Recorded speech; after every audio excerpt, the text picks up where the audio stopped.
ओम नमो भगवते वासुदेवाय। गुरुर्ब्रह्मा गुरुर्विष्णु गुरुर्देवो महेश्वरः। गुरु साक्षात परब्रह्म तस्मै श्री गुरुवे नमः। नमस्कार दोस्तों, आप सभी को गुरु पूर्णिमा की हार्दिक शुभकामनाएं।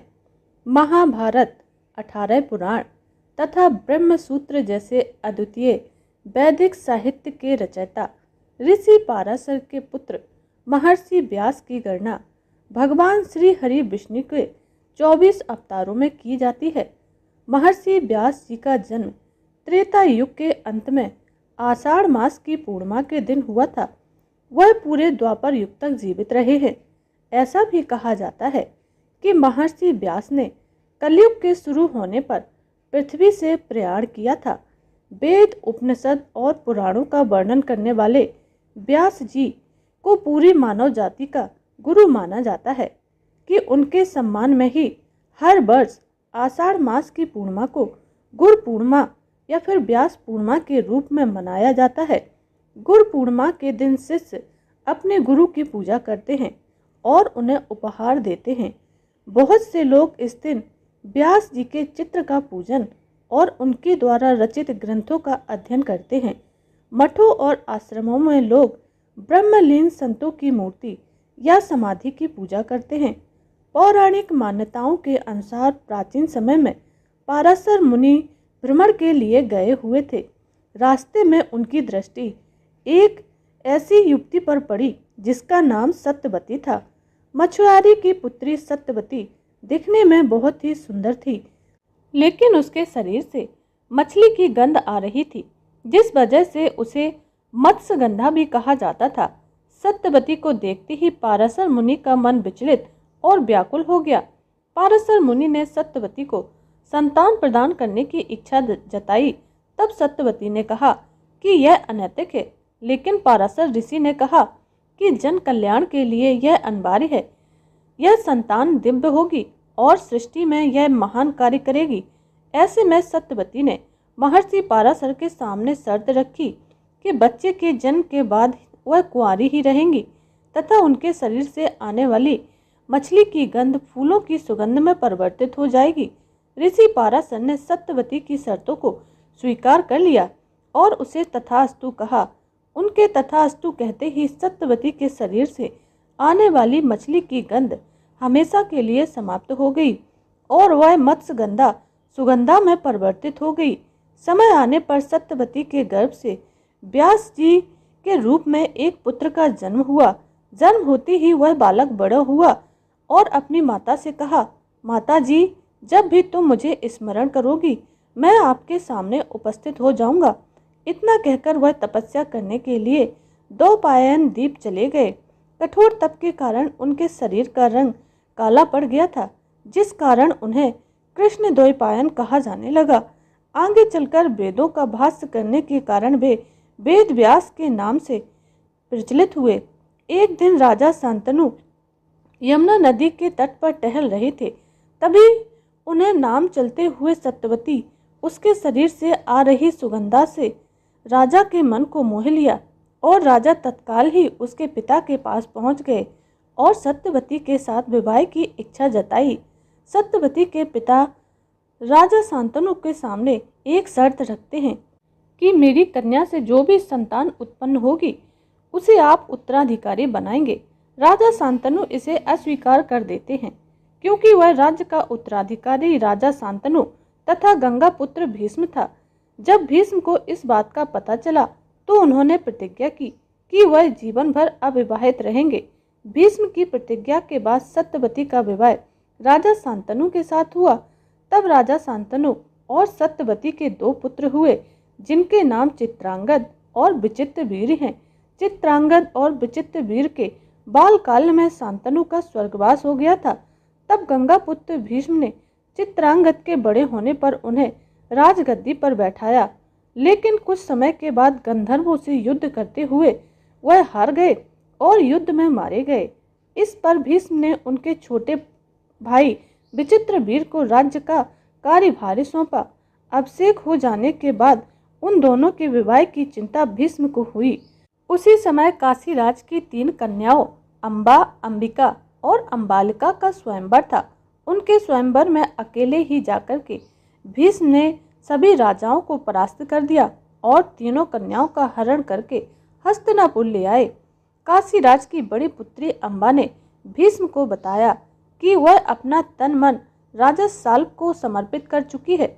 उसकी बात सुनकर भीष्म ने उसे राजा साल्व के पास भिजवा दिया, लेकिन राजा साल्व ने अम्बा को ग्रहण नहीं किया। अम्बा निराश होकर वन में तपस्या करने के लिए चली गई। अंबिका और अंबालिका का विवाह विचित्रवीर के साथ कर दिया गया, परंतु विचित्रवीर क्षय रोग से पीड़ित होकर अल्पायु में ही बिना संतान की मृत्यु को प्राप्त हो गए। पुत्र की मृत्यु का समाचार पाकर माता सत्यवती बहुत व्याकुल हो गईं और दुखी मन से उन्होंने अपने पुत्र वेद व्यास का स्मरण किया और याद करते हैं कि वेद व्यास जी वहां उपस्थित हो गए। सत्यवती उन्हें देखकर बोली कि पुत्र, तुम सभी भाई मेरी ही संतान हो और तुम्हारे दोनों भाई स्वर्गवासी हो गए हैं। अब मेरे वंश का नाश होने से बचाने के लिए मैं तुम्हें आज्ञा देती हूँ कि उनकी पत्नियों से नियोग द्वारा संतान उत्पन्न करो। वेद व्यास जी उनकी आज्ञा मानकर बोले, माता, आप उन दोनों रानियों से कह दीजिए कि वह 1 वर्ष तक नियम व्रत का पालन करें, तभी उनको गर्भ धारण होगा। 1 वर्ष व्यतीत हो जाने पर वेद व्यास जी सबसे पहले बड़ी रानी अंबिका के पास गए। अंबिका ने उनके तेज के डर के कारण अपने नेत्र बंद कर लिए। तब वेद व्यास जी लौटकर सत्यवती से कहने लगे, माता, अंबिका को जो भी पुत्र होगा वह अंधा होगा, क्योंकि उसने अपने नेत्र बंद कर लिए थे। यह बात सुनकर सत्यवती को बहुत दुख हुआ और उन्होंने वेद व्यास जी को छोटी रानी अंबालिका के पास भेजा। रानी अंबालिका वेद व्यास जी को देखकर डर से पीली हो गई। उनके कक्ष से लौटने के बाद वेद व्यास जी ने सत्यवती से कहा, माता, अंबालिका के गर्भ से पांडु रोग से ग्रसित पुत्र उत्पन्न होगा। इससे माता सत्यवती को और भी दुख हुआ और उन्होंने बड़ी रानी को उन्हें वेद व्यास के पास जाने का आदेश दिया। इस बार बड़ी रानी ने स्वयं नाच गाकर अपनी दासी को वेद व्यास जी के पास भेज दिया। इस बार वेद व्यास जी ने माता सत्यवती के पास आकर कहा कि इस दासी के गर्भ से वेद वेदांत में निपुण अत्यंत नीतिवान पुत्र उत्पन्न होगा। इतना कहकर वेद व्यास जी तपस्या करने के लिए चले गए। समय आने पर अंबिका के गर्भ से धृतराष्ट्र ने जन्म लिया और अंबालिका के गर्भ से पांडु रोग से ग्रसित पांडु ने तथा दासी के गर्भ से महात्मा विदुर का जन्म हुआ। आगे चलकर जब धृतराष्ट्र के इधर कोई पुत्र उत्पन्न नहीं हुआ तो वेद व्यास जी की कृपा से ही उनकी 100 संतानों ने जन्म लिया। गुरु पूर्णिमा व्रत इस साल 21 जुलाई को रखा जाएगा। गुरु पूर्णिमा पर महाभारत के रचयिता वेद व्यास जी का जन्म हुआ था। इसी कारण से गुरु पूर्णिमा का पर्व इस दिन मनाया जाता है। गुरु पूर्णिमा के दिन गुरु को दान पुण्य देने से बहुत लाभ होता है। आइए जानते हैं गुरु पूर्णिमा की कथा क्या है। इस साल गुरु पूर्णिमा 2024 में 21 जुलाई दिन रविवार को हो रही है। हिंदू पंचांग के अनुसार आषाढ़ शुक्ल पूर्णिमा के दिन गुरु पूर्णिमा का पर्व मनाया जाता है। पूर्णिमा की तिथि 20 जुलाई को शाम 6 बजे से शुरू होकर के 21 जुलाई 3:47 तक रहेगी। जिस तिथि को सूर्योदय होता है वह तिथि मान्य होती है, इसीलिए 21 जुलाई को ही गुरु पूर्णिमा का पर्व मनाया जा रहा है। गुरु पूर्णिमा व्रत भी 21 जुलाई को ही रखा जाएगा। गुरु पूर्णिमा पर दान पुण्य का बहुत अधिक महत्व होता है। चलिए अब गुरु पूर्णिमा की कथा को सुनते हैं। आषाढ़ महीने की गुरु पूर्णिमा को महाभारत के रचयिता वेद व्यास जी का जन्म हुआ था। जैसा कि आपको पता है, वेद व्यास के बचपन की बात है। वेद व्यास जी ने अपने माता पिता से भगवान के दर्शन की इच्छा प्रकट की, लेकिन उनकी माता सत्यवती ने उनकी इच्छा पूरी करने से मना कर दिया। वेद व्यास जी हठ करने लगे तो माता ने उन्हें वन जाने की आज्ञा दे दी। जाते समय माता ने वेद व्यास जी से कहा कि जब तुम्हें घर की याद आए तो वापस लौट आना। इसके बाद वेद व्यास जी तपस्या करने के लिए वन को चले गए। वन में उन्होंने बहुत वर्षों तक कठोर तपस्या की। इस तपस्या के प्रभाव से वेद व्यास जी को संस्कृत भाषा का बहुत ज्ञान हो गया। फिर उन्होंने चारों वेदों का विस्तार किया। इतना ही नहीं, उन्होंने महाभारत, 18 पुराण और ब्रह्म सूत्र की रचना भी की। महर्षि वेद व्यास जी को चारों वेदों का ज्ञान था। इसीलिए गुरु पूर्णिमा के दिन गुरु की पूजा करने की परंपरा चली आ रही है। वेद व्यास जी ने भागवत पुराण का भी ज्ञान दिया था। गुरु पूर्णिमा का पर्व महर्षि वेद व्यास जी को समर्पित है। कहते हैं ये वही दिन है जिस दिन हिंदुओं के पहले गुरु वेद व्यास जी का जन्मदिन था। महर्षि वेद व्यास जी भगवान विष्णु के अंश के रूप में धरती पर अवतरित हुए थे। इनके पिता का नाम ऋषि पाराशर था और माता का नाम सत्यवती। वेद व्यास जी को बचपन से ही आध्यात्म में बहुत ज्यादा रुचि थी। गुरु का स्थान सभी देवी देवताओं से ऊपर माना गया है। तीनों देव जो कि त्रिदेव माने जाते हैं, यानी कि ब्रह्मा, विष्णु और महेश, इन तीनों से ऊपर गुरु का स्थान माना गया है। गुरु शिष्य परंपरा में गुरु पूर्णिमा का विशेष महत्व होता है। इस दिन को गुरु के प्रति आभार व्यक्त करने का अवसर माना जाता है, क्योंकि गुरु ही है जो हमें अज्ञान के अंधकार से निकालकर ज्ञान रूपी प्रकाश में लेकर आते हैं। इसीलिए शास्त्रों में ऐसा कहा गया है कि गुरु के बिना तो परम ब्रह्म ज्ञान भी और मोक्ष भी प्राप्त नहीं हो सकता है। इसीलिए जीवन में गुरु अत्यंत आवश्यक है। गुरु पूर्णिमा के दिन सर्वार्थ सिद्धि योग है। इस योग का महत्व आप सभी जानते हैं। इस समय में अगर आप कोई भी कार्य करते हैं तो उस कार्य में आपको सिद्धि प्राप्त होती है। मंत्रों का जप करते हैं, पूजा पाठ करते हैं, कोई भी शुभ कार्य करते हैं तो उसका फल भी आपको कई गुना होकर प्राप्त होता है। किसी भी कामना को पूर्ण करने के लिए अगर आप कोई उपाय करते हैं तो उसका फल भी आपको बहुत ही शीघ्र प्राप्त होता है। तो गुरु पूर्णिमा का दिन और सर्वार्थ सिद्धि का योग होना अपने आप में एक दुर्लभ संयोग है। इस समय में अगर आप अपने गुरु की पूजा करते हैं और उनका आशीर्वाद लेते हैं, गुरु पूर्णिमा के दिन आप जो भी दान पुण्य करते हैं उसका फल आपको कई गुना होकर प्राप्त होता है। गुरु पूर्णिमा के दिन पवित्र नदियों में स्नान करने का विधान हमारे शास्त्रों में बताया गया है। चाहे तो किसी पवित्र नदी में जाकर स्नान कर सकते हैं, या फिर अगर आप किसी पवित्र नदी में स्नान के लिए नहीं जा पाते हैं तो अपने घर में ही सुबह जल्दी उठकर सूर्योदय से पहले गंगा जल मिश्रित जल से आप स्नान कर लें। इससे तो आपको गंगा में स्नान करने के समान ही पुण्य फल प्राप्त होता है। तो आज के दिन गंगा स्नान का विशेष महत्व है। आप चाहें तो घर में कर लीजिए या फिर किसी पवित्र नदी में जाकर के स्नान कर सकते हैं। पूर्णिमा तिथि के दिन स्नान करने के बाद साफ स्वच्छ वस्त्र धारण करके गंगा जल मिश्रित जल से भगवान सूर्य देव को अर्घ्य देना चाहिए। आप एक तांबे के पात्र में थोड़ा सा गंगा जल मिला लीजिए, फिर उस जल से उसे पूर्ण भर दीजिए और उसमें आप रोली, हल्दी, अक्षत इत्यादि डाल करके लाल पुष्प डालकर भगवान सूर्य देव को नमस्कार करते हुए उन्हें अर्घ्य दीजिए।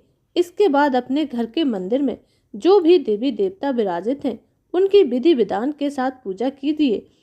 शुद्ध घी का दीपक घर के मंदिर में प्रज्वलित करिए। इसके बाद अपने हाथ में जल और पुष्प लेकर व्रत का संकल्प कीजिए कि आज आप गुरु पूर्णिमा के व्रत को धारण कर रहे हैं। व्रत में, पूजा पाठ में अनजाने में कोई भी भूल चूक हो जाती है, उसके लिए क्षमा प्रार्थना करके भगवान से प्रार्थना कीजिए कि वह आपकी मनोकामना को पूर्ण करें, आपके ऊपर अपनी कृपा दृष्टि सदा बनाए रखें। इस प्रकार प्रार्थना करके अपने हाथ में जो भी सामग्री है भगवान श्री हरि विष्णु और महालक्ष्मी के चरणों में अर्पित कर दीजिए। उसके बाद विधि विधान से श्री हरि विष्णु और महालक्ष्मी की पूजा कीजिए। अगर आपके पास विग्रह है श्री हरि विष्णु का और महालक्ष्मी का तो आप उसका अभिषेक कर सकते हैं और गंगा जल से मिश्रित या फिर कच्चे दूध में केसर मिलाकर या फिर पंचामृत से अभिषेक करने के बाद भगवान श्री हरि विष्णु को पीले वस्त्र पहनाएं, माँ लक्ष्मी जी को लाल वस्त्र पहनाएं। उसके बाद धूप, दीप, अक्षत, पुष्प, नैवेद्य इत्यादि अर्पित करके विधि विधान से श्री लक्ष्मी नारायण की आराधना कीजिए। आज के दिन लक्ष्मी नारायण की पूजा करने से समस्त प्रकार की धन संपत्ति की प्राप्ति होती है। सुख, समृद्धि, सौभाग्य, संतान, आपकी जो भी मनोकामना है वह सारी मनोकामनाएं श्री लक्ष्मी नारायण जी पूर्ण करते हैं। पूर्णिमा तिथि का महत्व इतना अधिक है, जैसे कि आज गुरु पूर्णिमा है तो अपने घर के मंदिर में भगवान श्री हरि विष्णु की आराधना करने के बाद आपको अपने गुरु का भी पूजन करना चाहिए। तो अब देखिए, अगर आपने दीक्षा ली है और आपके कोई गुरु हैं तो आप उनका पूजन कर सकते हैं।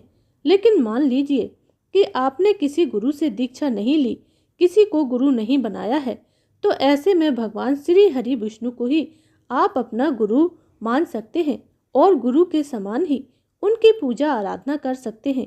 या फिर आपके जो भी इष्ट देवता हैं, जैसे कि भगवान भोलेनाथ है या कोई अन्य भगवान भी हो सकते हैं जिसमें आपकी आस्था हो, उनकी मन से पूजा कीजिए और उन्हें अपना गुरु मानकर उनका विधि विधान से अगर आप पूजा करते हैं तो गुरु पूर्णिमा का संपूर्ण फल आपको प्राप्त होता है।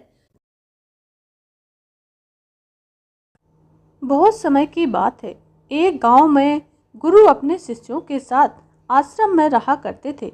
उनके सभी शिष्य बारी बारी से गांव में भिक्षा लेने के लिए जाते थे। एक दिन उनका एक शिष्य भोला भिक्षा लेने के लिए गांव में गया और घर घर भिक्षा मांगने लगा। गांव में उसने भिक्षा के लिए एक दरवाजा खटखटाया तो अंदर से बड़ी बड़ी दाढ़ी वाला एक तांत्रिक बाहर निकल कर आया और बोला, तुम कौन हो जो मेरे दरवाजे पर किसी और का गुणगान कर रहे हो? तब भोला ने कहा, मैं अपने गुरु की आज्ञा से भिक्षा मांग रहा हूँ, वह सर्वसमर्थ हैं। जब तांत्रिक ने यह सुना तो क्रोध में आकर के कहा कि तुम्हारा इतना दुस्साहस, मेरे दरवाजे पे आकर के किसी और का गुणगान कर रहे हो। देखता हूँ कितना समर्थ है तेरे गुरुजी में। मैं तुझे श्राप देता हूँ, तू कल को उगता हुआ सूरज नहीं देख पाएगा, अर्थात सुबह होने से पहले ही तेरी मृत्यु हो जाएगी। शिष्य ने जब यह सुना तो वह देखते ही रह गया और आसपास के गांव वाले कहने लगे, इस तांत्रिक का दिया हुआ श्राप कभी व्यर्थ नहीं जाता है। शिष्य उदास होकर के आश्रम की ओर चल दिया। रास्ते भर वह यही सोचता रहा कि आज मेरा अंतिम दिन है, कल मेरी मृत्यु हो जाएगी। अब जैसे ही वह आश्रम में पहुंचा तो गुरुजी महाराज ने उसे देखते हुए कहा, भिक्षा ले आए क्या? भोला ने कहा, गुरुदेव अपनी मौत ले आया हूँ, भिक्षा तो नहीं मिली। और उसने सारी घटना अपने गुरुजी को सुना दी और एक कोने में चुपचाप होकर के बैठ गया। गुरुजी ने कहा कि चलो भोला, अब हम भोजन करते हैं। लेकिन भोला के तो प्राण सूख रहे थे। वह अपने गुरुजी से कहता है, आप भोजन कर लीजिए, मुझे भूख नहीं है। गुरुजी ने कहा, अरे अभी तो पूरी रात बाकी है, अभी से चिंता क्यों कर रहे हो? चलो ठीक है, जैसी तुम्हारी इच्छा। ऐसा कहकर गुरुदेव भोजन करने के लिए चले गए। फिर सोने का नाटक हुआ तो गुरुदेव भोला को बुलाकर बोले, भोला हमारे चरण दबा दीजिए। बेचारा भोला मायूस होकर के बोला, गुरुजी जो क्षण भी मेरे जीवन में शेष बचे हैं मैं उन्हें आपके चरणों की सेवा में बिताना चाहता हूँ। फिर वह गुरु के चरण दबाने के लिए बैठ गया। गुरुजी ने कहा, भोला चाहे जो भी हो, चरण छोड़कर इधर से मत जाना। भोला ने कहा, जी गुरुदेव मैं कहीं नहीं जाऊंगा। गुरुदेव ने अपने शब्द यूं ही दोहराए तो भोला चरण छोड़कर कहीं भी मत जाना, ऐसा कहकर के गुरुदेव सो गए। भोला पूरी रात श्रद्धा भाव से अपने गुरु के चरण दबाने लगा। रात्रि का पहला पहर बीता था। तांत्रिक ने अपना श्राप पूरा करने के लिए एक देवी को हाथ में सोने चांदी हीरे मोती से भरा एक पात्र लेकर दरवाजे पर भेजा और वहां पर देवी प्रकट हुई। कहने लगी, इधर आओ, यह सोने चांदी हीरे मोती से भरा पात्र ले लो। भोला बोला, मुझे लेने में कोई परेशानी नहीं है, लेकिन आप मुझे क्षमा करें, मैं वहां आकर नहीं ले सकता। अगर आपको देना है तो इधर ही आकर के दे दीजिए। यह सुनकर देवी कहने लगी, नहीं नहीं, तुम्हें यह पात्र वहां आकर नहीं दूंगी, मेरे पास आकर लेना होगा। भोला बोला, नहीं, अगर देना है तो इधर ही आइए। तांत्रिक का पहला जो भी कार्य था वह विफल हो गया। तांत्रिक ने दूसरा पांसा फेंका। रात्रि का दूसरा पहर भी आने को था। भोला गुरु महाराज के चरण दबाने की सेवा कर रहा था। तांत्रिक ने इस बार भोला की मां का रूप बनाकर भेजा दरवाजे पर आई और बोला, बेटा तुम कैसे हो? भोला ने अपनी माँ को देखा तो सोचने लगा, अच्छा हुआ माँ के दर्शन हो गए, मरने से पहले माँ से भी मिल लेता। यह औरत जो माँ का रूप धारण करके आई है, वह बोली, बेटा मेरे गले लग जा, आओ बहुत दिन हो गए तुमसे मिले हुए। लेकिन भोला ने कहा, माँ क्षमा करना, मैं वहाँ नहीं आ सकता क्योंकि अभी अपने गुरु के चरणों की सेवा कर रहा हूँ। आप मुझे गले लगाने के लिए इधर ही आ जाइए। इतना सुनकर के वह औरत वहाँ से चली गई। इस प्रकार रात्रि का तीसरा पहर भी व्यतीत हो गया। इस बार तांत्रिक ने यमदूत के रूप वाला एक राक्षस भोला के पास भेजा तो वह भोला से बोला, चल तुझे मैं लेने आया हूँ, तेरी मृत्यु आई है। भोला चिल्लाते हुए बोला, काल हो या महाकाल, मैं नहीं आने वाला। अगर मेरी मृत्यु आई है तो मुझे यहीं आकर के ले जाए, मैं अपने गुरु के चरणों को छोड़कर नहीं आऊँगा। बस फिर क्या था, वह राक्षस भी वहाँ से चला गया। सुबह हुई, सूर्य उदय हुआ। गुरुदेव महाराज नींद से उठे और बोले, भोला सुबह हो गई। भोला ने कहा, हाँ गुरुदेव सुबह हो गई। अरे भोला, तुमने तो कहा था कि कल सुबह तुम्हारी मृत्यु हो जाएगी और तांत्रिक का श्राप कभी व्यर्थ नहीं जाता है, लेकिन तुम तो जीवित हो। भोला सोचने लगा और कहा, गुरुदेव लग तो यही रहा था कि मैं जीवित नहीं रहूंगा, लेकिन मैं तो अभी तक जीवित हूँ। फिर उसने रात्रि की सारी घटनाएं अपने गुरुजी को बताई और उसे यह भी समझ में आया कि गुरुदेव ने उससे क्यों कहा था कि चाहे कुछ भी हो जाए उनके चरण दबाना छोड़कर मत जाना। फिर भोला गुरुदेव के चरण पकड़कर रोने लगा और कहने लगा, जिसके सर पर गुरु का हाथ हो उसका कोई कुछ भी नहीं बिगाड़ सकता। गुरु की आज्ञा पर जो शिष्य चलता है उसे तो स्वयं यमराज भी ले जाने से डरते हैं। तो बोलिए, जय हो गुरुदेव की, जय हो वेद व्यास जी की।